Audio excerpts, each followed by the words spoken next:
AstraZeneca pauses the trial of its vaccines on children over blood clot safety concerns. But for now, the advice remains: if you're older, the benefits far outweigh the risks. The best thing people should do is look at what the MHRA say, our independent regulator, and their advice to people is to keep going out there, get your jab, get your second jab. Well, Tom has been sifting the scientific evidence to try and bring us some clarity tonight. Also on News at 10.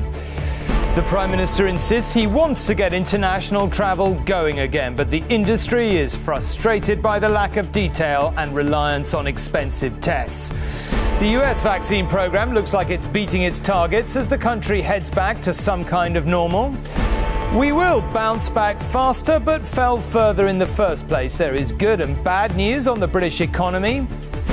Julie has a shocking account from one of England's most senior female police chiefs. She was assaulted twice by male colleagues. It's not nice telling it again, to be honest. Yeah, it's hard. And it still affects you. I can see just, and even we're speaking over this computer link, Sue. Yeah, it does.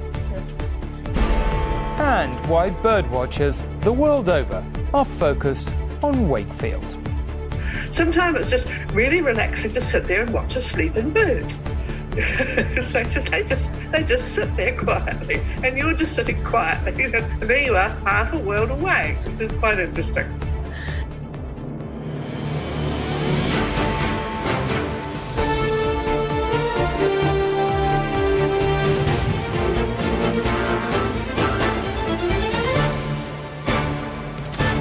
This is ITV News at 10 with Tom Bradby. Good evening. It has been another day of debate and some doubt about the safety of the Oxford AstraZeneca vaccine for younger people. The doubt was raised by the head of Europe's regulator, though it was made clear his view was not yet definitive, and the debate was fueled by Oxford University's decision tonight to suspend trials of the vaccine on 6 to 17-year-olds. So what should we make of it all? Well, 30 people have suffered blood clots here in the UK after having the vaccine, though cause and effect have not yet been definitively linked.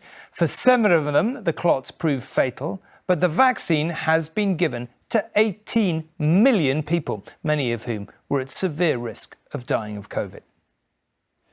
It was the first trial in the world to test a COVID-19 vaccine in children, recruiting 240 6 to 17-year-olds to receive the AstraZeneca jab.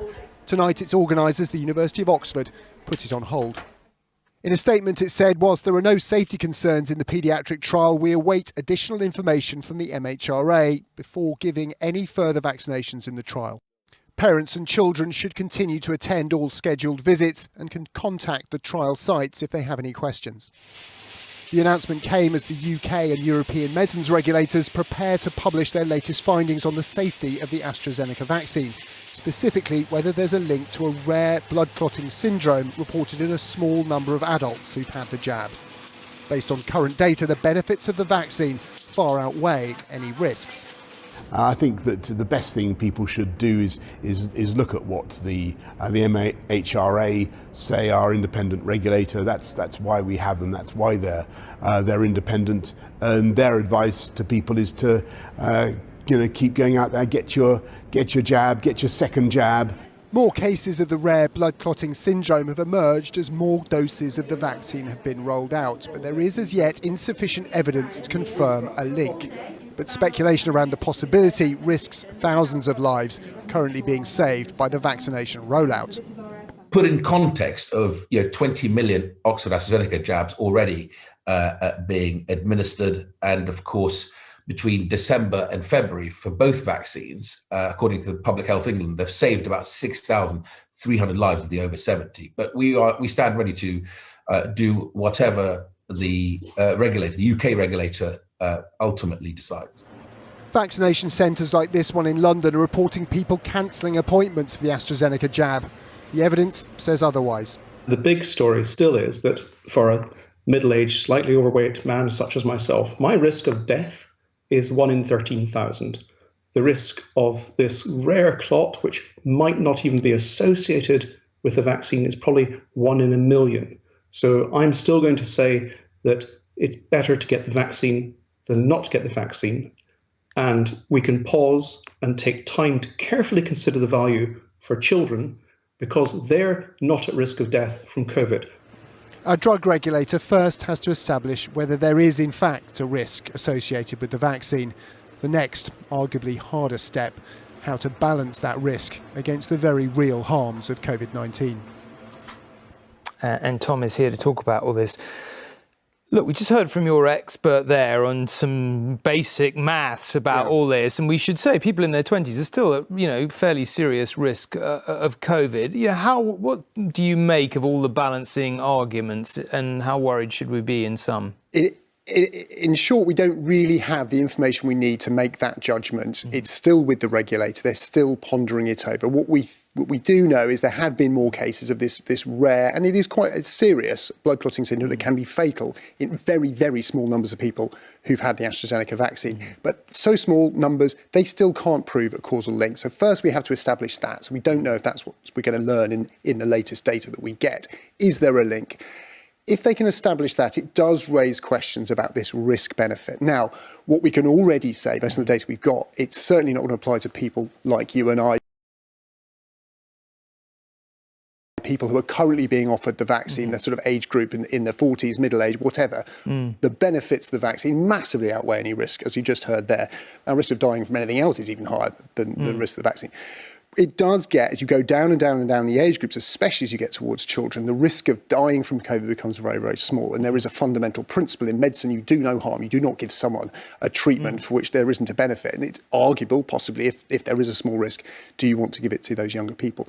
But we're also ignoring other complicating factors, and the regulator will have to weigh this in. There's long COVID, for example. So you might be at risk of dying as a young person, but you might have potentially long-lasting effects because of your infection. That's something I'll have to factor in. It's a difficult, complex decision to make, and they'll want to have all the data, available to them before they do that. That's partly why there's a kind of process they go through before we do this. And now sitting here speculating about what might happen, arguably isn't that useful until we've got all the information at our fingertips. But there may be a decision to delay giving it to younger people or to kids, and there'll be ramifications of that, of course. But we just don't know until they prove that causal link. I was going to say, there was a day when we had no idea of the complexities of a medical regulator. Now we've got a very keen idea of how difficult their jobs are. Tom, no doubt we'll pick it up tomorrow or later in the week. Thank you very much. Now, we have had more contradictory advice on the vexed question of whether we're ever going to be able to go abroad again than you could shake a stick at. Any number of ministers and advisors have had their say, and very few of them have ever been able to agree on anything. But today, the Prime Minister gave us some grounds for optimism. He's not, he said, given up on international travel beginning on the 17th of May as per his roadmap. And he said the government would try to make things as affordable as possible. This could involve the cheaper and quicker lateral flow tests before and after flights home. Gatwick Airport today, instead of peak Easter travel, a symbol of an industry on its knees. And now comes a potential new barrier to travel: the cost of tests passengers will require in future. Voicing their concerns, 3 travel chief executives from BA, Virgin and Heathrow, together in a joint press conference. That this could just become prohibitively expensive for a lot of people who just want to be able to go about their normal business. And we need to make sure that this doesn't just become something that only the wealthy people can afford to do. Government plans a new green category of lower risk countries. There'll be no isolation or quarantine requirement when you get back, but COVID tests would still be needed pre-departure and after your return. If it is specified that those are PCR tests, currently the average cost is £120 each in the UK. But if cheaper lateral flow tests are allowed, the cost is far lower at around £60, and they're soon to be offered free in England. Now, there are various types of testing. The Virgin Atlantic chief executive told me that the more expensive testing is likely to be required, at least to begin with. I do expect that if the government wants to be absolutely sure about the incoming control of variants of concern, that PCR testing will be there for a period of time. With resorts barely ticking over, many in the holiday industry would ultimately like travel to and from low-risk countries to be without testing. And faced with this growing pressure, the Prime Minister confirmed that the impact of cost is being considered. We're going to see what we can do to make things as flexible and as affordable as possible. I do want to see international travel start up again. We have to be realistic. A lot of the destinations that we want to go to at the moment are suffering a new wave of the illness. After months of dreaming, uncertain times for travel customers, Eva Majeska wants to visit her mother in Poland and to book a holiday, but now has doubts about the extra financial burden of tests. I'm not sure if I can afford such costs on top of everything else, on top of traveling and accommodation and so on and so forth. So I hope I will be able to go. I also hope these rules will be changed. I also don't understand why this testing is so expensive. This long journey back to the beach takes a step forward within days, as a government report is expected to confirm May the 17th as target restart date for overseas trips. Chris Choi, News at 10. For anyone hoping that a holiday in the United States might yet be possible, their vaccination programme is picking up speed. President Biden said today that all adults will be eligible for a jab by a week on Monday, the 19th. Yes, you did hear that right. That's nearly a fortnight earlier than an already ambitious deadline of the 1st of May. Since Mr. Biden took office, 150 million vaccines have been given in just 75 days. You in? Yeah. A shot in the arm and perhaps a shot for the soul of American society. All right. Exciting, exciting, exciting. As the US vaccine rollout seeks to recover something of a normal life for this country. All right. Thank you, thank you, thank you. After a disjointed start, there's now a big push to encourage all parts of the community to overcome scepticism.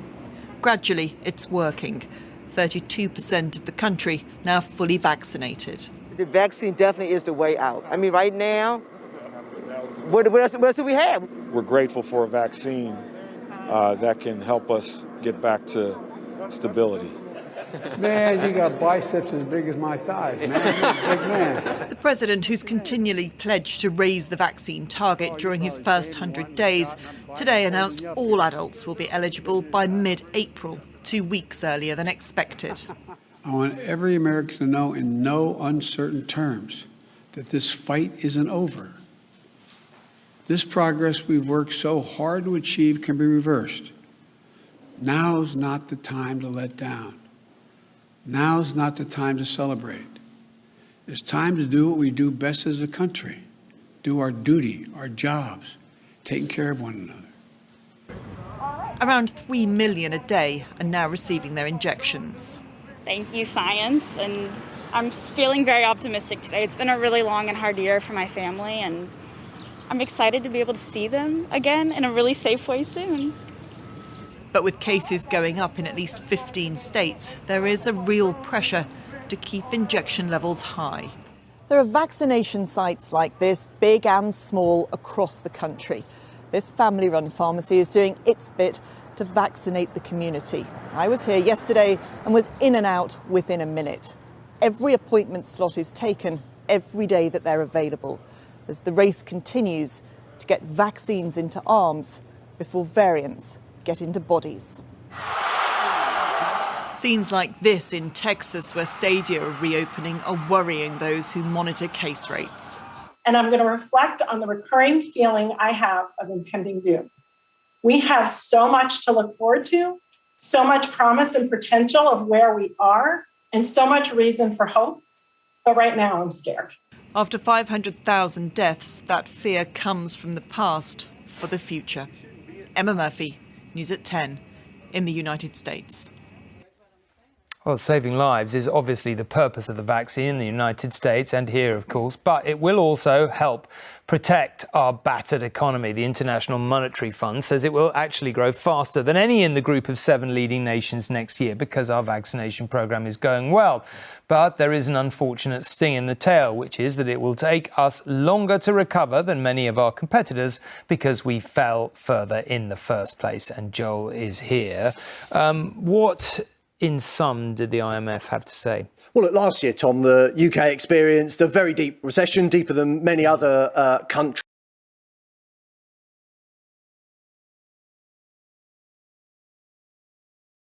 If the IMF is right, though, then we are about to experience a very energetic recovery, partly because of the scale of the downturn, but for more positive factors too. The immense success of the rollout of the vaccine programme and the Chancellor's recent budget, which has also helped. It thinks that next year the UK economy will grow by 5.1%. That's the strongest growth, as you can see there, of any advanced economy, including France, the United States, Germany and Japan. However, of these 5 countries, the IMF expects the UK to be the last to return to its pre-COVID size. It could take until the end of next year, December. On the face of it, this is actually quite surprising because the UK government has delivered a bigger fiscal boost than almost anywhere else in Europe. We've seen the rollout of the vaccine programme immensely successful. There's a prospect of all restrictions lifting at the end of June, while the likes of France and Germany are starting to enter a third wave. But the IMF thinks that the UK will be held back by 2 things: the ongoing problem and the exposure of tourism, and the damage that Brexit is causing to trade with the EU. We spend a lot of time talking about countries like ours. We're just looking at the US there and other kind of economies that do have vaccines. What about all those countries that don't have access to vaccines and the rollout's going incredibly slowly? What's happening there and what will be the impact on the world? Well, look, the IMF thinks there are 2 kinds of countries in this world. Those that are wealthier, that have been able to borrow money to support their economies and have been able to get their hands on vaccines, and those poorer nations that have really, really struggled. And the point they're making today is that they're talking of a dangerous divergence, the IMF calls it, in the economic fortunes of both. It wants advanced economies to start sharing their shots. We are seeing vaccine nationalism, either explicitly or implicitly. We are seeing some countries who are way ahead in terms of vaccinating the vast majority of their population, while even the most vulnerable in a whole bunch of countries haven't gotten a single shot. There are many countries right now that have pre-purchased many multiples of the doses that they will need. And it's a good time now, actually, to talk about how you're going to start reallocating those excess vaccines. The UK has ordered far more vaccines than we actually need, Tom. It's pledged to donate surplus stocks to poorer countries, but hasn't said when it will start doing this. The IMF argues it's in the interests and the economic interests of wealthier countries to start doing it now. OK, Joel, fascinating. Thank you very much indeed. Now, the disappearance and murder of Sarah Everard in South London has felt like a watershed moment, a chance for women everywhere to speak out against male violence on the streets, in schools, in homes and places of work, even if that place of work is itself a police station or headquarters. In an interview for a Special Tonight programme, a woman who was once one of Britain's most senior female officers has revealed to Julie that she was assaulted twice by senior male officers during her career. She hopes talking about what happened will give other women confidence to do the same. It wasn't just the flowers laid in Sarah Everard's memory, but the stories shared from across the country, from all walks of life, a collective voice of outrage at male violence. And now, in a shocking revelation, one of the most senior women in British policing has added hers. Sue Fish was Chief Constable of Nottinghamshire Police. Now retired, she was a pioneer, the first to introduce misogyny as a hate crime. No wonder. She was twice assaulted in her career by senior colleagues. The second incident, several years ago, at the hands of one of the country's leading male officers. 2 of my particularly unpleasant experiences as a police officer were both subject of technically indecent assaults, both of them. And I didn't report one at all, and I did the second one. Why did you not report the former? I was a lot younger, felt a lot more vulnerable. There were no witnesses. It was a senior officer. He was very well liked, very well regarded. Who was going to believe me? It's horrifying for women to have to listen to that. It wasn't particularly nice being on the receiving end either. And it's not nice telling it again, to be honest. Yeah, it's hard. And it still affects you. I can see just, and even we're speaking over this computer link, Sue. Yeah, it does. Yeah. She's clearly not alone. Last year, the Centre for Women's Justice filed a super complaint against the police forces of England and Wales after uncovering 666 cases of domestic abuse and other assaults by male officers, including against their own colleagues. Janet, not her real name, was one of them. She reported an alleged sexual assault by a senior inspector who remains in post. I was just told that I was a liar, that they were using his first name as though they were like his best mates, that I'd made it all up. I tried to take my own life because I just couldn't take it anymore. My whole life has been about joining the police. They were everything that I believed in. You know, I had faith and trust in them, and they let me down. If anything like this happened to any of my friends or my family, I would tell them not to report it, because it seems to me that it's always the victim that is turned into the liar and is not believed. Other women who've contacted Janet since have similar stories. Who do we turn to when police are our abusers? At no step of the way was I believed, supported, or treated with compassion or dignity. Until the police are held to account, no woman is safe. The UK's largest force, the Met, in particular knows it's under scrutiny like never before about how it treats women inside and outside the service. Not only has one of their own officers been charged with Sarah Everard's murder, but more than a third of the incidents reported to the Centre for Women's Justice came from that force. They insist they're making every effort to listen and to act. Every force has a confidential reporting line, and these things are taken very seriously. And also the Inspectorate inspect our approach to what's described as abuse of authority, because to commit those offences as a police officer, if the victim is a colleague or someone outside of the service, is an abuse of their authority as a police officer. It feels like a critical moment. For unless the women who serve in our police forces feel safe in the hands of their own colleagues, there will always be a question of whether all women, half our population, can have confidence in the police. Julie Etchingham, News at 10. And Julie's interview with former Chief Constable Sue Fish is part of a Tonight programme called Women, How Safe Are We? That's on ITV at 7:30 on Thursday evening. Now, police investigating the disappearance of 19-year-old Richard Gayle from West London have spoken to his family about the discovery of a body in a lake in Epping Forest in Sussex. Richard went missing after leaving home a fortnight ago. Police say they are waiting for formal identification to be completed. Richard's mother said he'd spoken of struggling to cope with university pressures. He'd also been shielding because of having sickle cell disease. Now, for casualties of the military crackdown in Myanmar, or Burma as it was known, hospitals across the border in India do offer some hope of survival and of sanctuary for them and their families. They bring their wounds to be treated in places like Impal in Manipur state. They also bring accounts of what is happening, how they've been shot at by the military, or as they call them, terrorists. He can't remember how he arrived in India, but the agony of the gunshot wound he is being treated for tells him he is lucky to be alive. And we are concealing his identity to keep it that way and protect the lives of the family he has left behind. They had joined a peaceful protest when the military suddenly opened fire.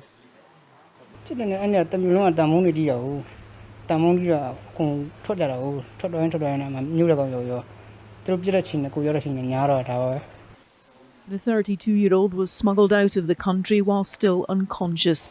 Fellow protesters managed to drive him and several others with life-threatening injuries across the border, and they were then taken 100 kilometres north to this hospital in Impal.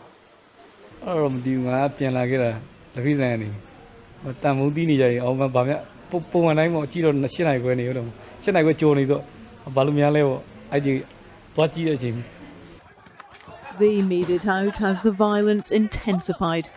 Horrifying scenes like this have become an almost daily occurrence. Close to 600 people have been killed, including dozens of children.